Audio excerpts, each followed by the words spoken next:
Welcome to the Why Not podcast with me, Chrissy Hawkins. In a world where everybody always asks why, I'm here to ask, why not?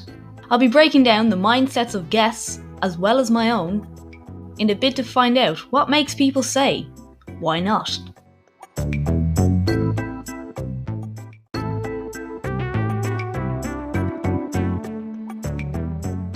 Well, hello guys, and welcome back to Why Not? So today I have got another guest. I've got Cathy Kolbohn, who is a nutritionist with the fitclinic. So you may know the fitclinic in Ireland. They are an online nutrition coaches. And today we talk all about performance and how important it is to eat your carbs. But also there are differences when it comes to performance for men and women, how they train, how they eat nutrition wise. It's not the exact same. And we discuss all about that today. I think this is really good if you're an athlete, and even if you are just training for like aesthetic goals, it's not necessarily athlete based. There's a lot of information in here. And I also promise we are not sponsored by the National Dairy Council, but if they do want to come and talk to us, we're up for discussing a deal. But anyway, I'm joking. So as ever, walk and listen, or sit back, relax and enjoy. But I hope you enjoy my episode today with Cathy Kolbohn.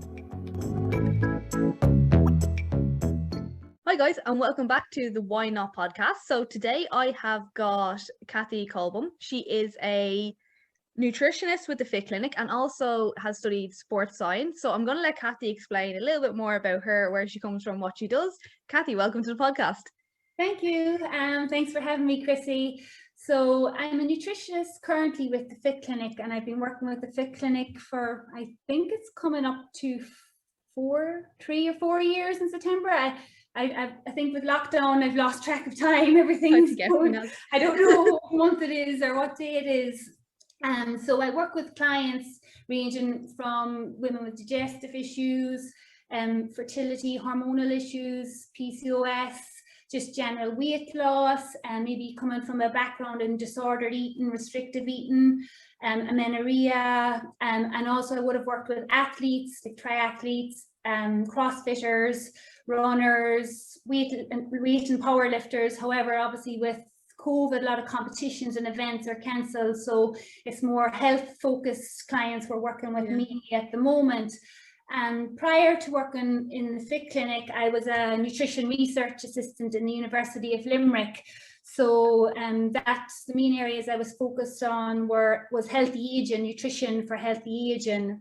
And so I was involved in running clinical trials. So bits and pieces, different research, tutoring. I had interns that I was working with. We'd be attending and preparing posters and presentations for conferences. And prior to that, I had a good 4 years working in a private medical clinic. Again, one of the areas that we specialised in was more female health as well. And the doctor that I was working under, she was very holistic in her approach. So obviously she was very much in favour of certain medical interventions and treatments. However, in a lot of cases, if with certain patients, if their condition could be improved by implementing nutrition and lifestyle exercise interventions, I would have come into play with a part of that, chatting and counselling the patients in between consultations, following up with them. So originally I studied sports science because I like science and I like sport, and it just seemed like a natural choice. After, I suppose, a few years, I kind of thought I was going to go down like more performance and working with athletes. That was kind of in my head initially whenever I started my degree of what kind of area I wanted to work in. But then as time went on, I kind of felt like a lot of this is actually can be applicable to general population and health. Around that time then I also was diagnosed with a thyroid condition, an autoimmune disease called hashimoto's. So from that perspective, I started, from a personal view, I was more interested in nutrition, because in sports science, I suppose you don't even really learn about athletes and performance and recovery nutrition. You wouldn't really go into detail in the health aspects. So I, for my own personal reasons, then I said, look, I want to learn more of how I can, because I didn't really know a lot about if nutrition could help with thyroid conditions and autoimmune diseases, and my knowledge was very limited. So I did a course nutrition with the Institute of Health Science, and that would have covered thyroid, hormone and health, digestive health, and I also was able to bring that information and apply it and what I learned to the private medical clinic, as I was working there around that time as well. And I enjoyed it so much, and I became so interested in it. Then I went on and studied a master's, and then that's how I've ended up now in the fitclinic. Yeah, so a bit of a journey going through. A small bit. Could you actually explain a little bit about that thyroid condition? Do you mind? Yeah, so it's an autoimmune condition. So basically my body has levels of certain antibodies that attack my thyroid gland, and if the antibody levels are too high, so ideally you want to have none, and so there's obviously an autoimmune response in my body that there's very high levels of these antibodies in my blood, and they're specific to the thyroid gland, so it kind of try to kill off and damage basically the thyroid gland. So then over time it doesn't do what it's supposed to do. So in my case it was kind of going into hypothyroid, okay. So or underactive thyroid, and so some of the sort of side effects and symptoms of that is extreme tiredness, brain fog, very low energy, weakness, very dry hair or hair loss, skin and nails, maybe issues with sleeping, lower moods, can affect your digestive function, it affects nearly every system in the body. And it took a while to kind of find out what the issue was, because a lot of GPs generally don't test for the antibody side of things. So just test for the TSH, and your thyroid hormones may be seen to be functioning as normal or within range, but if eventually with these antibodies it starts to sort of burn out. Yeah. So whenever I was diagnosed, I was put on treatment, medication for it, and automatically I did start, within a few weeks I started to feel better. Like before I would have woke up, and no matter how much sleep I got, I would feel like I literally had no sleep and like almost a hungover feeling. And I would find it hard to concentrate and focus. And so I was like happy with the fact the medication was working and I was feeling better, but then obviously I was concerned of maybe the long-term impact of the medication, the side effects such as bone health.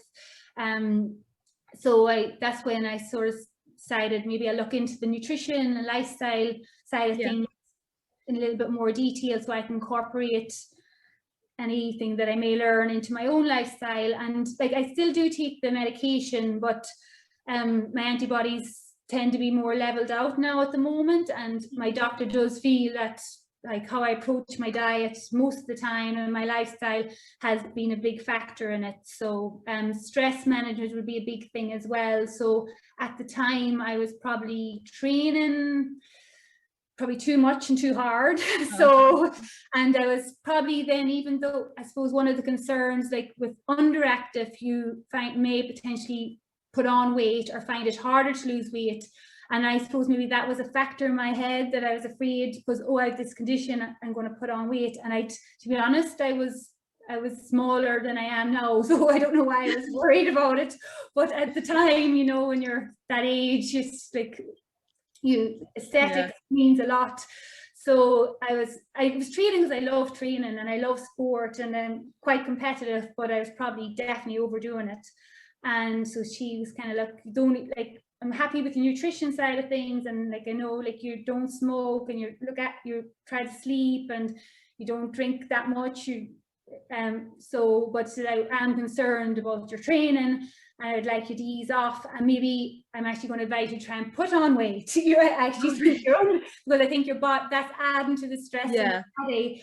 So I suppose around that time then I changed my approach to my training. I wasn't going giving it up, but at the time I was doing like a lot of boxing, which is full on, like, very, very intense.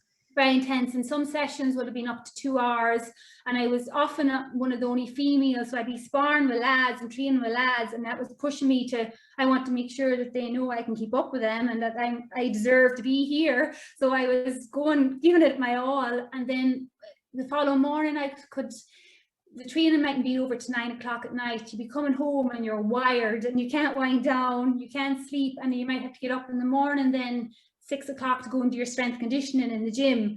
Yeah. So it was a lot, and then I kind of said, look, she's right, this is not feasible, I just can't continue like this.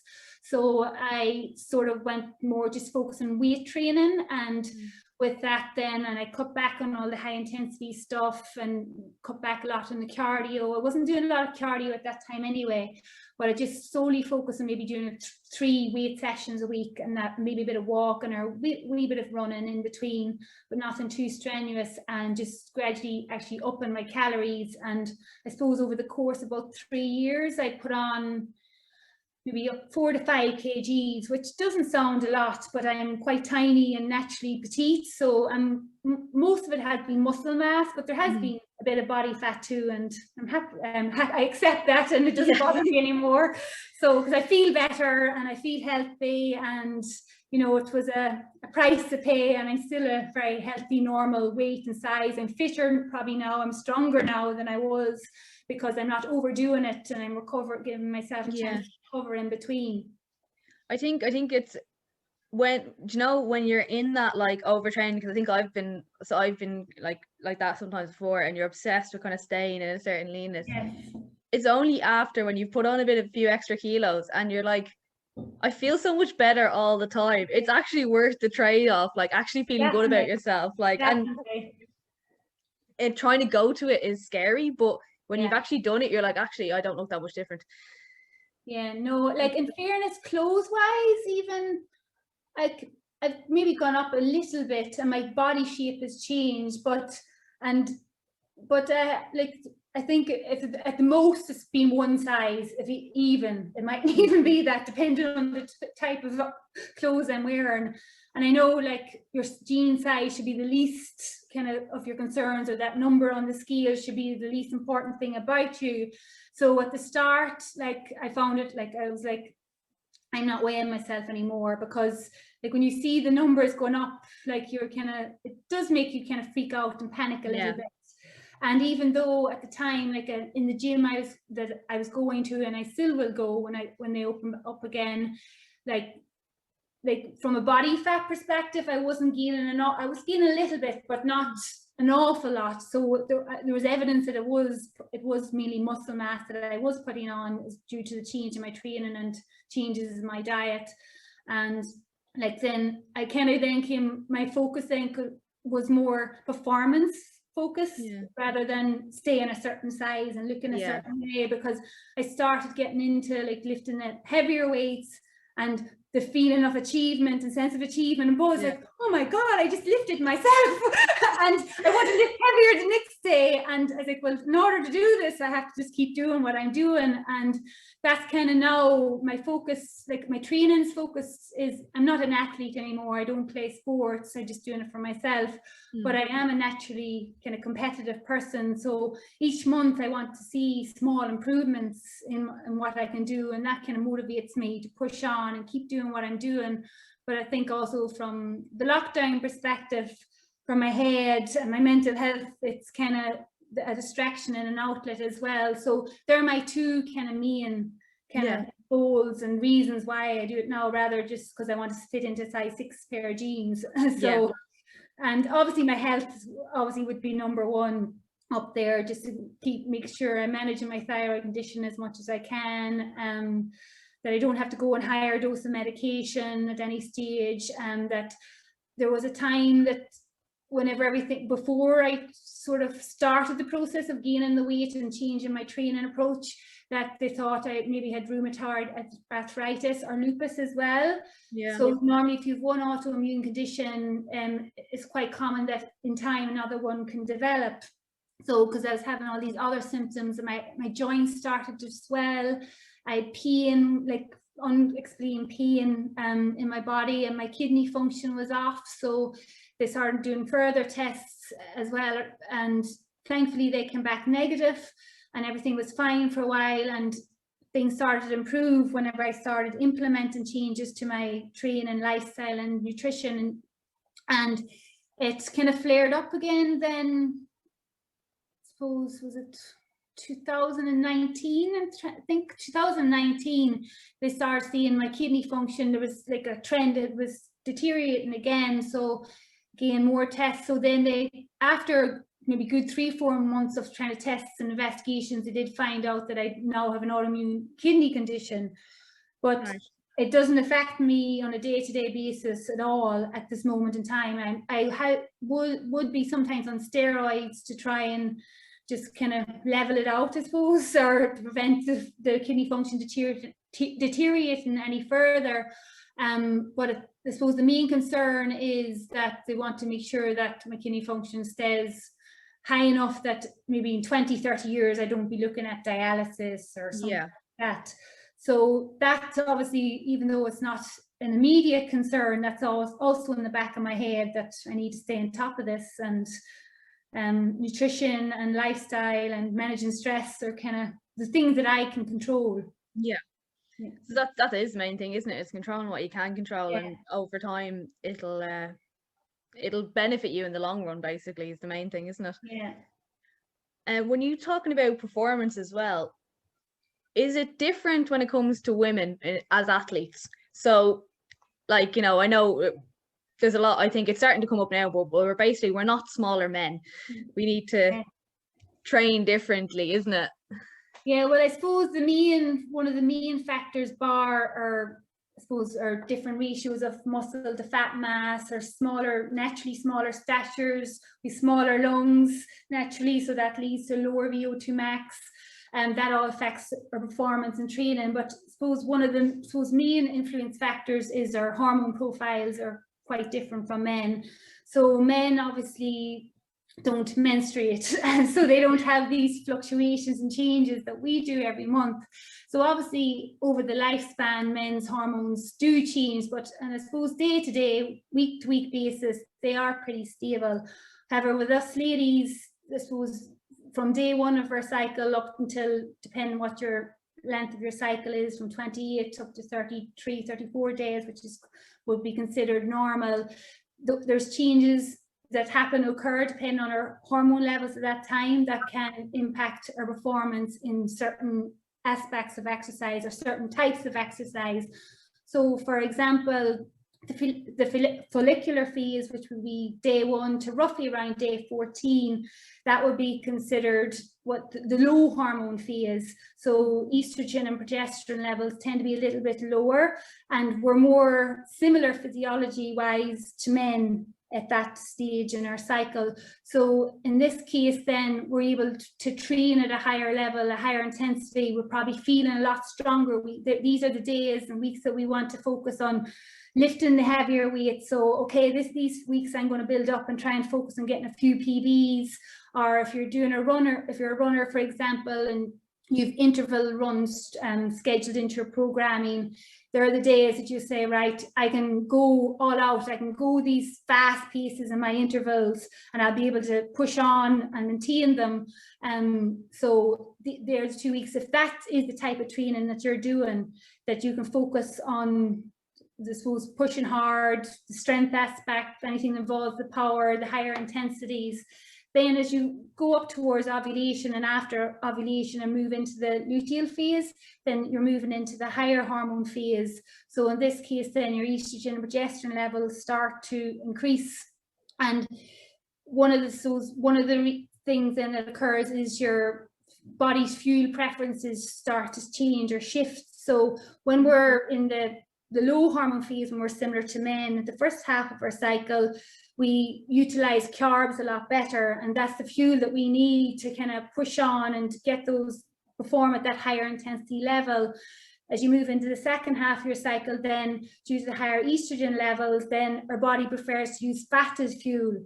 So if you are, I suppose, just a recreational exerciser, you just do a few gym classes, like walking, like doing a few jogs, and performance isn't important to you, this probably doesn't really matter. And if weight loss or weight management is a goal or focus, or one of the reasons why you do exercise, then this may actually work to your advantage because you'll be using up more fat stores. However, I suppose the downside from that, from the point of view, if performance is a goal or an aim, or if you're an athlete, female athlete, is it's much harder to get to that level that you need to, those higher intensity levels that you need to perform at all out pace. For example, if you're a sprinter, or if you play team sports where there's intermittent sprinting involved, or if you're a weightlifter or a power lifter, or just somebody like me that likes to lift heavy things in the gym and gets annoyed whenever, how come I could lift this last week and now I can't this week? Because you need the carbs. Your body wants to use the carbs as fuel to be able to do that. And whenever you're primarily focusing, your body's using fat, your body struggles, I suppose, to get to that higher level. So in that case, you just, like, I suppose, if your training is structured, or you're planning your training in advance, in that case, then it's no harm to maybe say, well, I'll go a bit lighter, so add in a deload week. So those days specifically, as you approach your menstruation, your period, first day, and those 3 to 4 days leading up to the day you have your first bleed, that's probably when you'll feel potentially your weakest. You're slower when you're running. If you're playing a team sport, you might find, again, your sprints, you're a little bit off your sprint. Your reaction times might be a little bit slower. You're at higher risk of energy as well, because your coordination may not be as good if you are a female athlete, so that increases your risk of injury. So these are things that all need to be considered, and maybe if you're a coach of a female athlete, to sort of plan training sessions around that. So, like, for me, for example, as I said, I'm not training for a sport or competition or anything like that. So before in the gym, like, I would be saying psychologically in my head, well, the coaches that have the weight set up, and this, you did this last week, so we'll try this, and you manage it, no problem. So you'll fly through this. And the coaches are obviously, they're male and don't understand. And I'd be in my head, it's not happening. This is my week. As in WEAK. We have to go back a bit here now, because there's no way I know that I'm going to be able to lift that or do what you've asked me to do. And before, I would have said nothing and just persevered and tried to do it. And I'd leave the gym or leave my training session, if I was training at home, feeling very frustrated and disheartened and like annoyed, because why can't I do it this week? And so now I suppose I manage my expectations and I factor that in. And besides even some of the symptoms of PMS, so most women, when they come up or coming up to the period, they may start to feel a bit more tired, start feeling a bit more emotional, irritable, getting a bit hungrier, cravings are increasing, you're feeling a bit bloated, maybe headachy, just feeling off. In fairness, I'm lucky enough in general, once I'm eating well and looking after myself, making sure I'm getting enough sleep and I'm managing stress okay, I don't really get really bad PMS most of the time.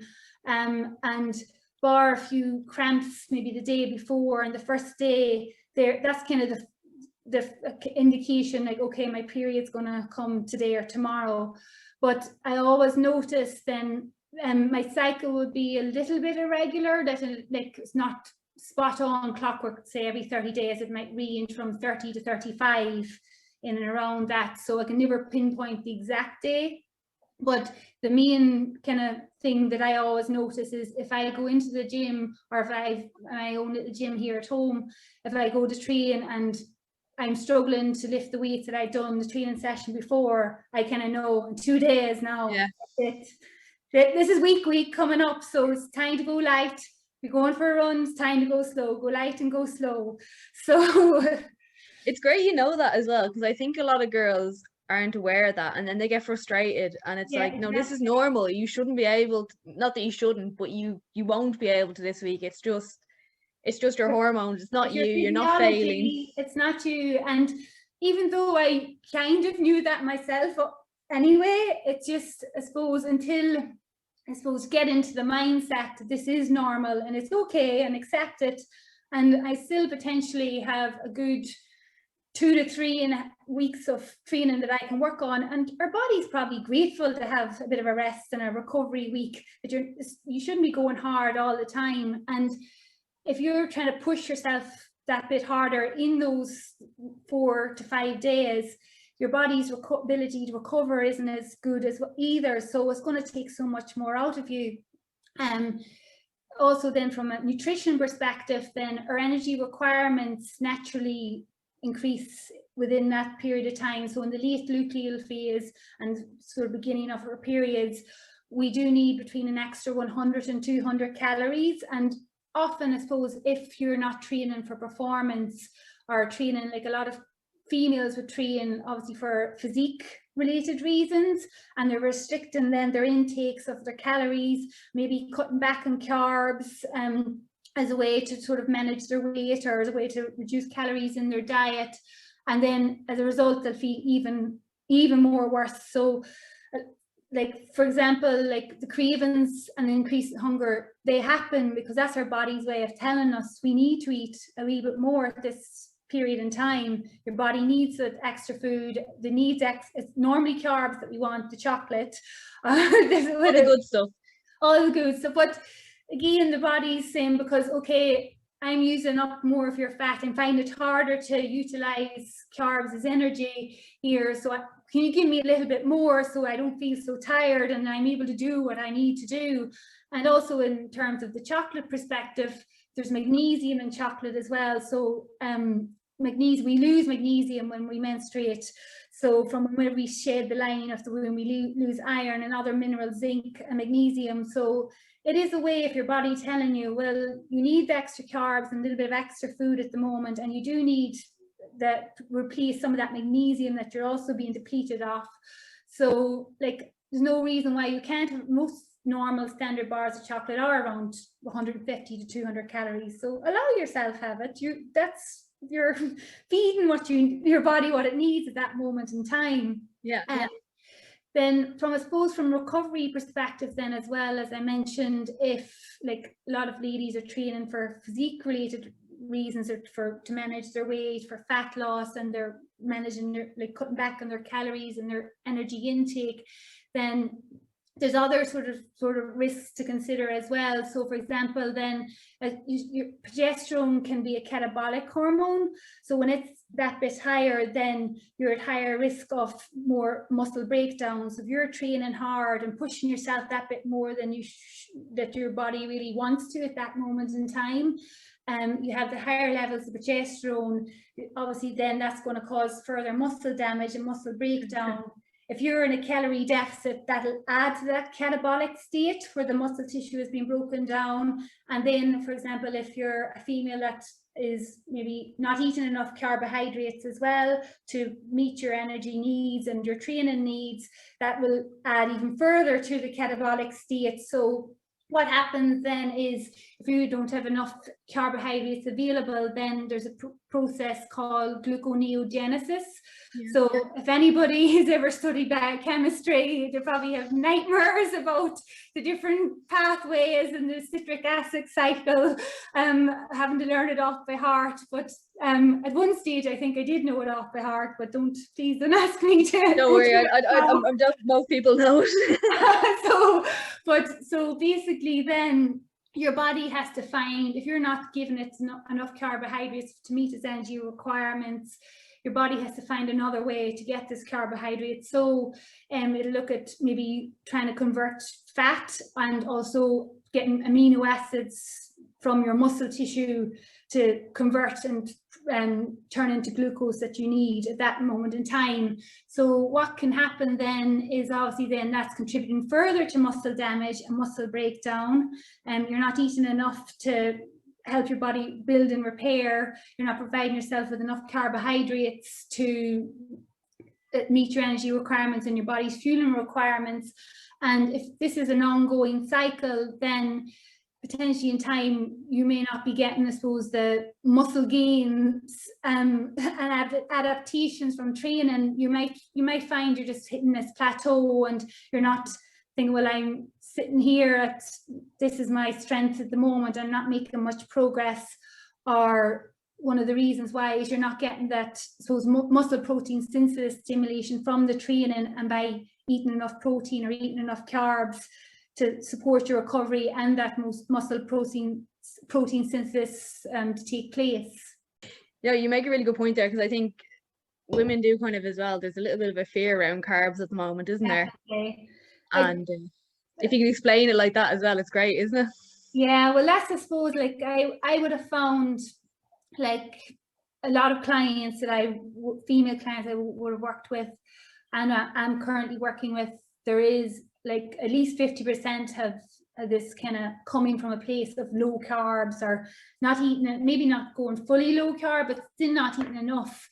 Yeah, especially if they're an active female. Obviously there's caveats to that. So for example, if somebody has insulin resistant PCOS, then from that point of view, maybe, and they're dependent if they're an active individual, if they're not actively training or training for performance and just doing exercise for general health, then the need for carbs in that case isn't as necessary. So you can get in more of the healthy fats to support sort of insulin balance, support the hormones, and also obviously not all carbs are created equal either. So it's the quality of the carbohydrates that they're eating is just as important as the amount as well. But in general, I find a lot of females are coming from that place and maybe complain of low energy, or training's taking an awful lot out of them, or if they were like an athlete or training for a certain event or a competition, maybe not getting the results that they were kind of hoping for, by adding more carbohydrates back into the diet, is kind of, the energy levels start to improve, sleep starts to improve, recovery starts to improve, and their performance starts to improve. And also they may see actually improvements in body composition because their body isn't in that catabolic state for that prolonged period of time. So they're starting to build and maintain their muscle and the more lean muscle, as you probably know, that you have, the higher your basal metabolic rate is. So it's easier to maintain a certain weight. And if you were trying to lose fat further down the line, then if you were able to lose fat by eating more. So it's not a bad complaint, but it takes time, I suppose, to get to that stage. You know, it has to, as they say, trust the process. But I think once you are open and willing to take on board the advice and start eating, including more in the diet, then soon the benefits are felt and they come back thinking, why on earth did I do that to myself? And like, why did I see something on Instagram, or my friend told me this, and, you know, without really doing further research. You have to be very careful who you are taking advice from, isn't it? When it comes to things like this. Do you get it a lot with athletes as well, having an issue with carbs, or is it more just general population? Athletes a lot. Yeah, female athletes, running and endurance sports space quite often. I suppose the only advantage to them, endurance sports would favor maybe some, like you can utilize more fat for energy to fuel endurance sports.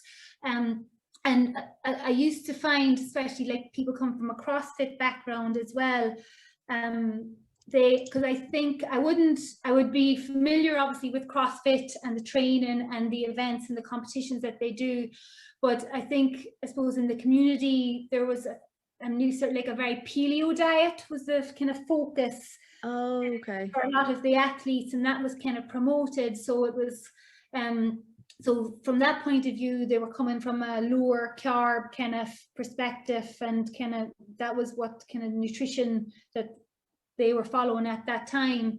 So I suppose when you're in that kind of mindset and in that environment, can be hard initially to kind of like take on board like the advice, because you have this concern, well, no, we were told eat more avocados and nuts and peanut butter and everything else.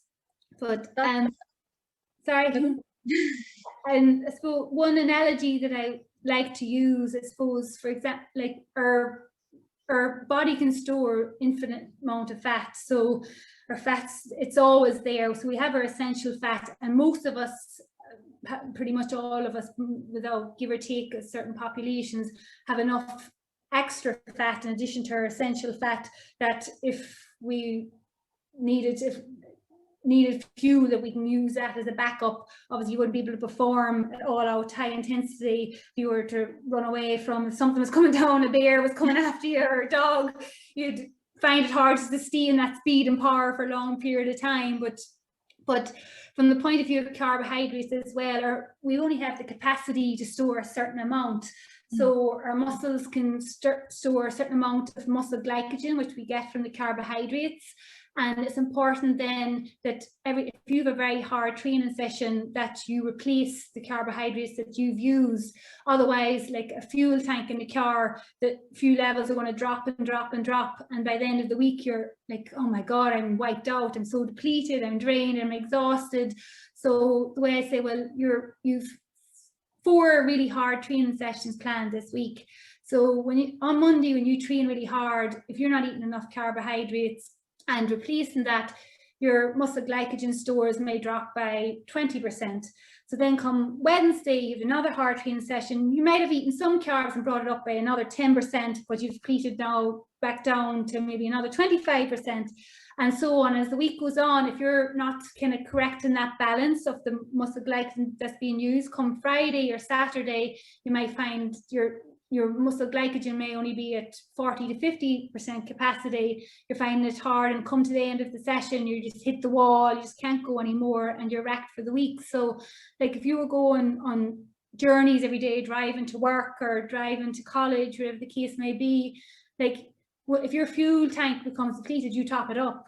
Yeah. Otherwise your car isn't going to go. You want to be, or you'll be going down the motorway if you decide you're going, when we're allowed to travel again and we're going off on our staycations, like I'm going off down to Kerry for the weekend, and I've 3 hours drive in the car, and if you only have a quarter of a tank, you're going to stop in the middle of the motorway and your car's not going to get you to the end destination.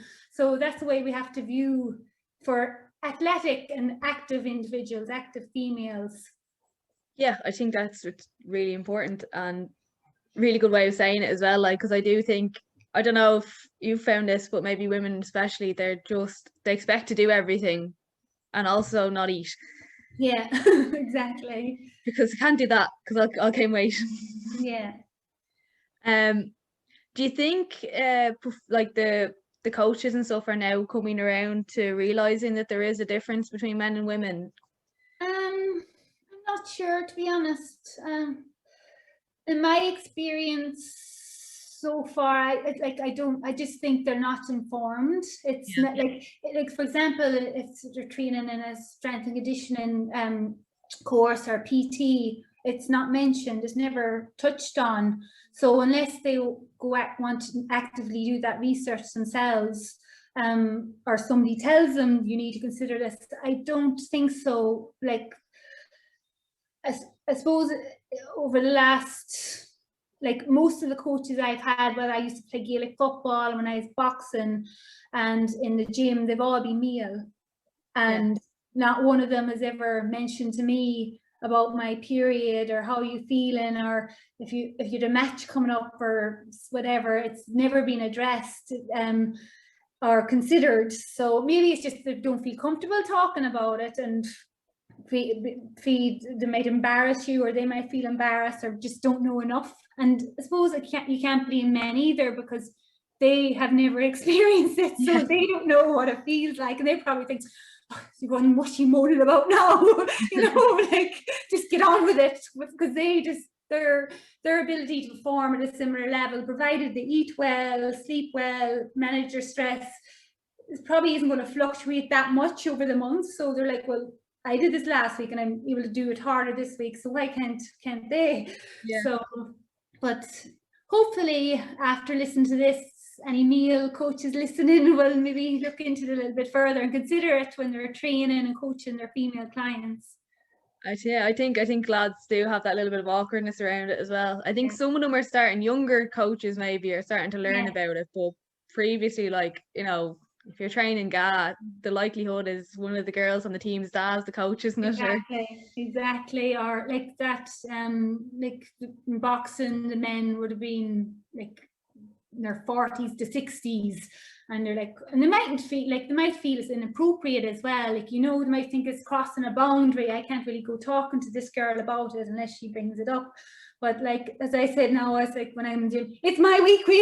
Don't make me do this today. No, that's it. So that's code word for from now on.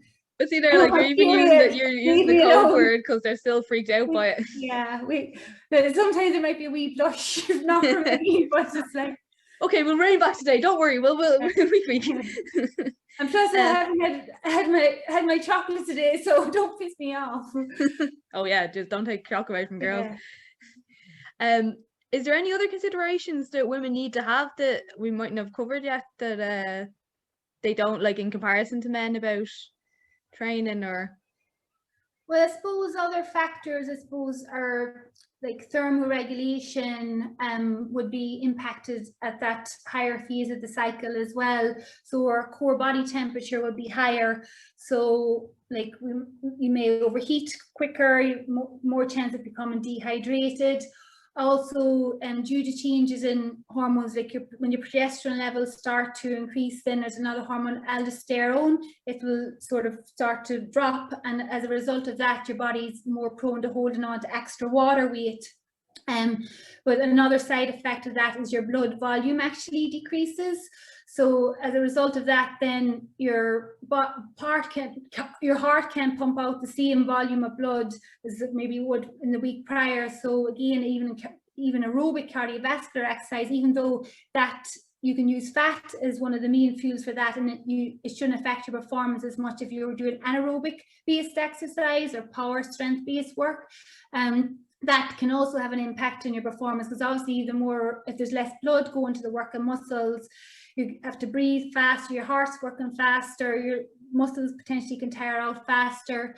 So that's another factor, I suppose, to consider as well. Like obviously hydration and status would be important. So like a thing that I would say to my clients, recovery wise, like you all see these, like I suppose I would be involved with GA hurling teams and doing a bit of nutrition work, and like you all see the lads coming out of the matches with their Moojos and sweet milks, but it is actually one of the best things even for a lady that they can take.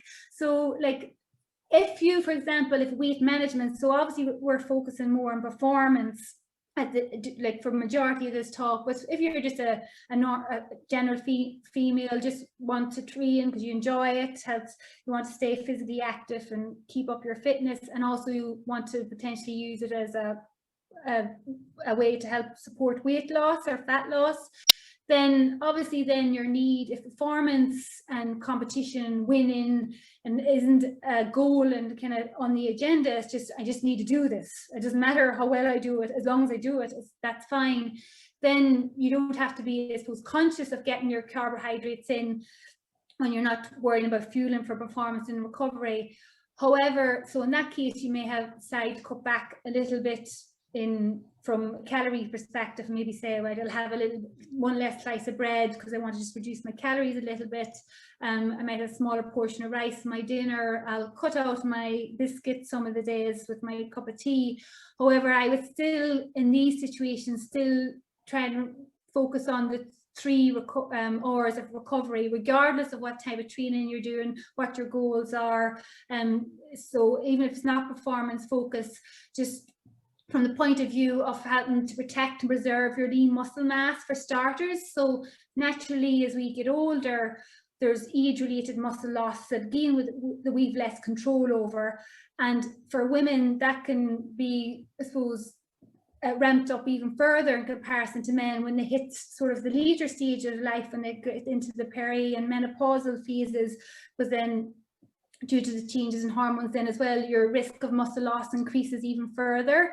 So if you can help protect, preserve the lean muscle that you have, or potentially even build on it further, you have more kind of there when you get to the stages when there's like age-related factors and hormonal-related factors coming into play that you don't have control over, that you have that, I suppose, backup, I suppose, a bit of extra there to protect you. So obviously, like sarcopenia, which is muscle loss age-related muscle loss. That can be from a long-term health perspective. For elderly, that can greatly, I suppose, affect their quality of life.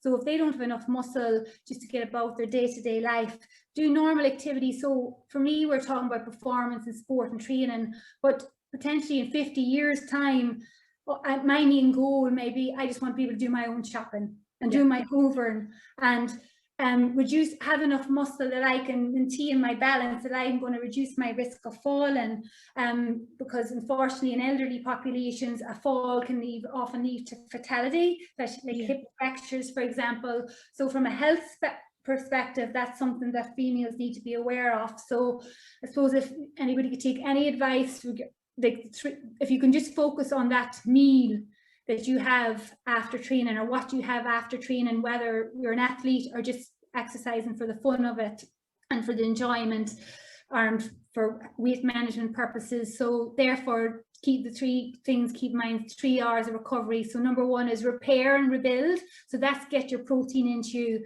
So ideally a source of protein that's higher in the amino acid leucine, which tends to be from animal-based products. So that can be your chicken, your seafood, a whey protein shake, dairy products, eggs, and aim for about minimum of 20 grams in that post-exercise window.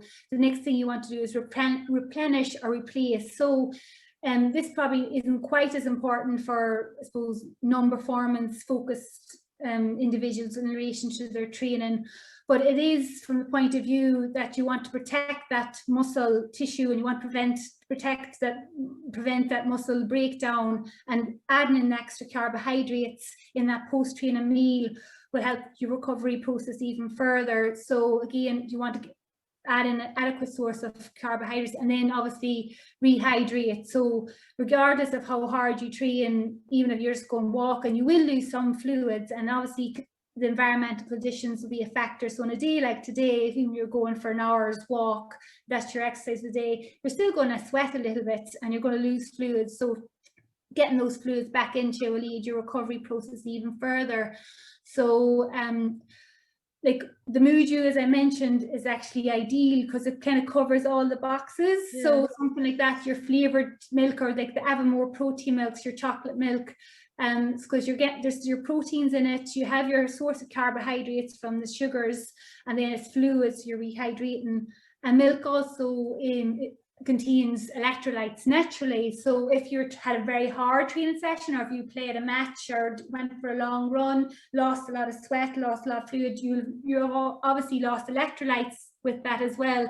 So you're replacing those electrolytes that you've lost, which will improve your recovery even further. And for females, then obviously then milk is one of the best sources of calcium. And again, a lot of younger females, girls, I find, avoid dairy. I've cut dairy out of the diet because they think, oh, it's fattening. There's fat in dairy, there's fat in milk.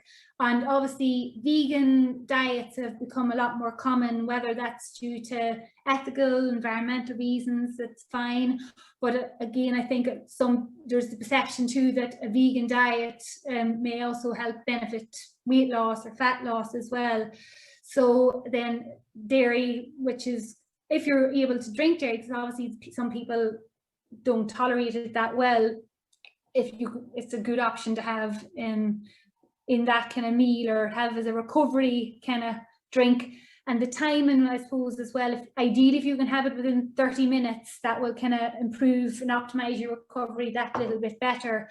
But it doesn't have to be a dairy-based product like the milk. It could be just a bit of fish, a bit of rice, cereal and milk, porridge, put a bit of Greek yogurt into it, tuna and a baked potato, and obviously get your fluids into you as well. So what you enjoy and what you like, don't make yourself take something that you're going to dread every time. But personally, I love nothing more if I go out for a fast run or a hard run, coming back and having strawberry or banana flavored milk. Just As you know, you mentioned, because I don't like milk in general. Like, I've no intolerances to it, I just don't like it. But actually, like when you mentioned like strawberry or chocolate milk, I was like, I could down one of them after a run. Yeah, if you ask me to drink a pint of normal milk now, I love milk in my cereal if I'm having a bowl of cereal, which I would often have if I was going out for like a longer run or a hard run, because and get my little bit of carbs. It's a little lower in fiber, something like a bowl of cornflakes, so your body's able to digest and break it down, so you've access to that glucose quicker. And then you have your little bit of milk for that bit of protein, a bit of fluids, and I find it sits well in the stomach. You know, you don't want to add anything too heavy, so I find that works well for me. But if you ask me to down a pint of normal milk now, I couldn't do it. But like that, the Muju, the banana or strawberry milk, especially on a hot day, it's cold, nice and feeling. Be thinking about that now for my next long run. Yeah. Okay, so I think that covers most of everything, other than one other question, which I like to ask everyone. It's a little bit different, but it's, what is the best advice that someone ever gave you? Eat your carbs. No, I love that. God. Well, I suppose recently, this kind of, I've never done a podcast before. I normally shy away from this kind of thing, to be honest. I would be like, I would hit the hills. No, thank you. Thanks for thinking of me, but it's not for me. And I was messaging someone at the time, and I said, God, this girl just asked me to do a podcast. Like, when else do you want me to go on? I was looking to come up with what excuse will I say to say no, like, and they were like, why would you say no? Do it. And I was like, no, it's just not me. It's just not my thing. And they just said, well, feel the fear and do it anyway. So I kind of says, right, okay, you got me now. I'm going to have to say yes.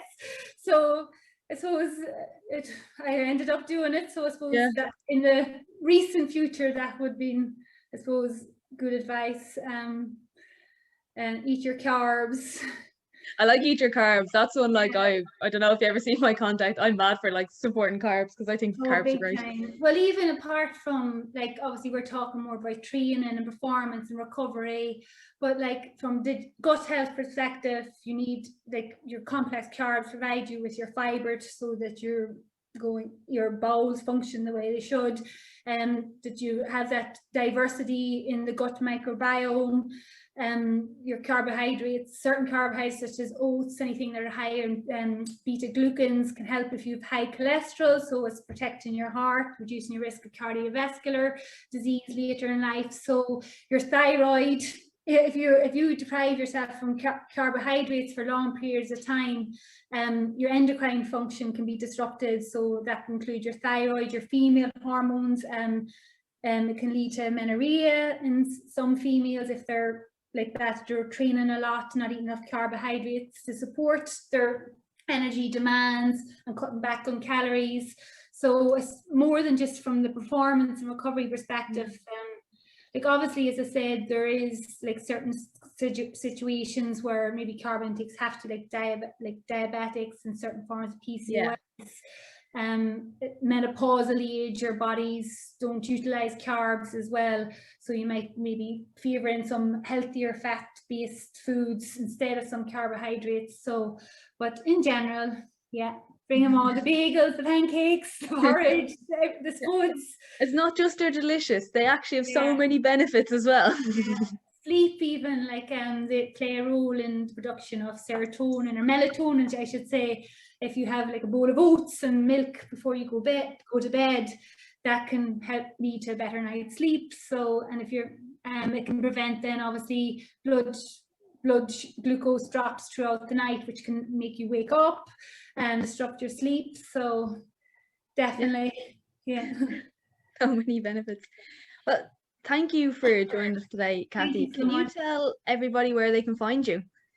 So, as I mentioned at the start, I'm a nutrition coach with the fitclinic. So the fitclinic are on Instagram, mainly that would our main way to find us. And we also have a website, fitclinic.ie, and there's a Facebook page. So that's anybody, we're pretty busy at the moment, which is great. We're not a bad complaint. So there is currently waiting lists, but if anybody's interested in signing up for coaching, you can register your interest on the website, and somebody will get back to you with an approximate time of, like, waiting time of when a coach will be available. So it's not just me, there's a number of other nutritionists that work with the fitclinic. So depending on what your kind of goals and concerns are, you'll be matched up with one of the coaches that are best suited to your needs and what you want to achieve and what your specific health training, performance concerns are. Yeah, that's brilliant. Yeah, it is very important as well to have someone who is specifically tailored to you in a sense. Yeah. So we would all have, I suppose, different backgrounds and specialize in different areas. So if training and performance isn't your thing, and you've other concerns, it would be very unlikely there isn't one of us that will be a suitable match. Exactly. And as ever with me, you can find me on Instagram and on TikTok, and it's at Chrissy H Fitness. And again, just want to say thanks again, Cathy, for joining us today. Thank you so much. It was lovely to chat to you.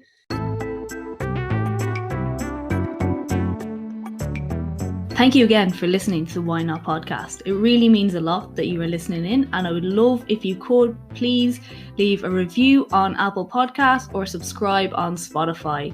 And always, I'd love to hear feedback personally, so if you do want to leave me a message and let me know how you found the podcast, please do.